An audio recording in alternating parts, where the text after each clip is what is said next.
Ladies and gentlemen, boys and girls, welcome back to the Star Trek Critic. Today's animated episode under review is Mudd's Passion, the 10th animated episode and the third appearance of Harry Mudd, still voiced by Roger C. Carmel, and he is still a menace just like before.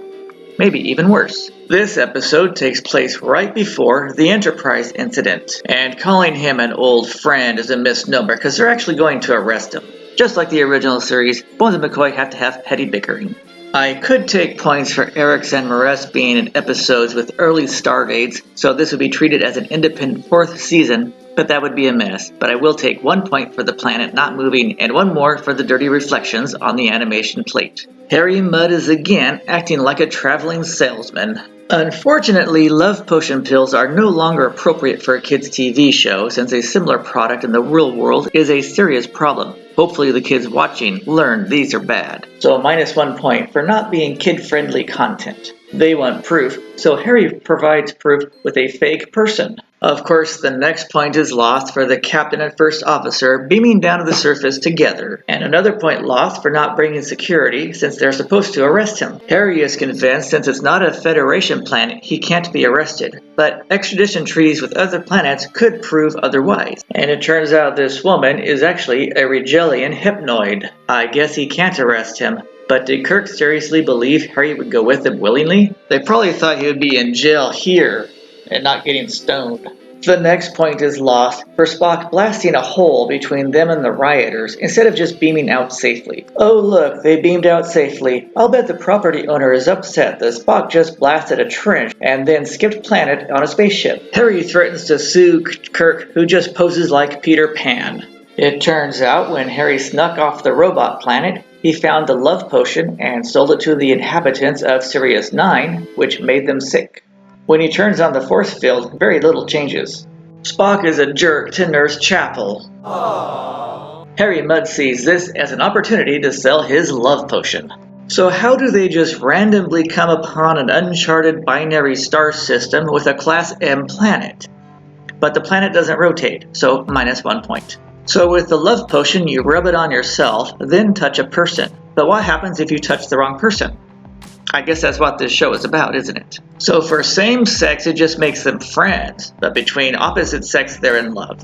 Does this kids show now violate the Parental Rights Act of Florida? So the Enterprise is now in orbit of this planet, and Harry Mudd is convincing Christine Chapel, don't do experiments, just go do it. Look closely. While Nurse Chapel swoons, Harry steals her phaser. Now, did he already have this device? Or did he just steal her ID card? We will never know. Obviously, identity theft will still be a problem in the 23rd century. Oh look, a Star Wars scene wipe. Did Nurse Chapel fall into his lap because she's feeling woozy, or she's trying to pass the potion? She wants to stay. Spock says, that would be illogical, and she says, yeah, that would be stupid, and takes off. That was weird. Here's the identity thief in action. That's number 12 in the shuttle bay. Do these shuttles have names? The potion is starting to have its effect. Nurse Chapel gives Harry Mudd a karate chop. Is Maress barefoot? Spock goes up to say he's got some weird emotions. What? Nurse Chapel is pissed, isn't she? Mudd offers more love potion. Chapel shoots, and the crystals get sucked in the air vents. This looks vaguely familiar.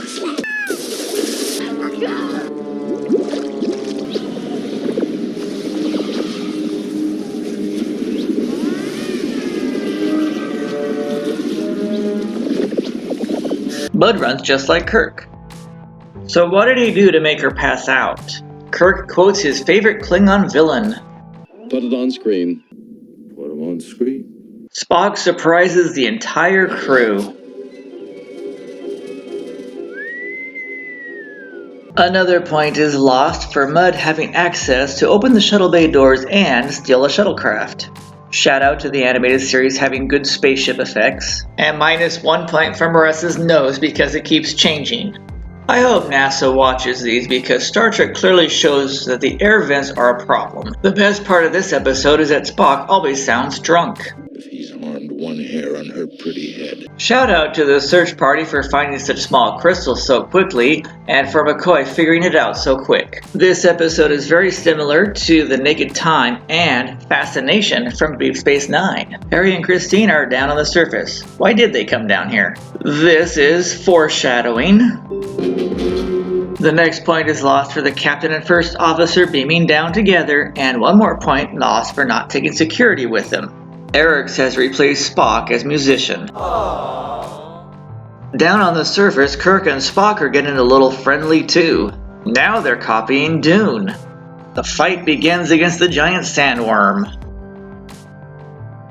Nurse Chapel just discovered the potion actually works. During this moment of danger, there is still time for comic relief. Spock, can't you take your hands off her? That's my affair. McCoy likes to brag to make his move on the women, doesn't he? Save just about everybody on this here ship. Although he did compare the Enterprise to the Tin Man. Yeah, these lines may be funny, but not really kid-appropriate, are they? Really stupid idea. I'm sorry. The drug.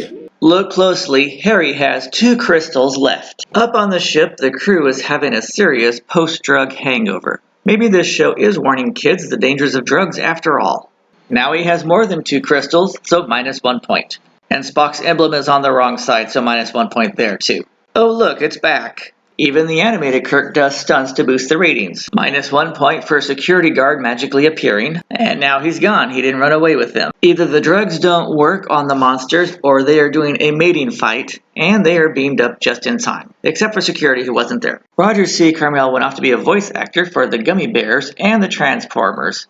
But for now, he's just going to a Federation jail, which they call rehabilitation therapy. And the Enterprise crew flies off for another Saturday morning adventure. Mud's Passion, an episode which may not be as kid-friendly as it's supposed to be, gets a score of 86%.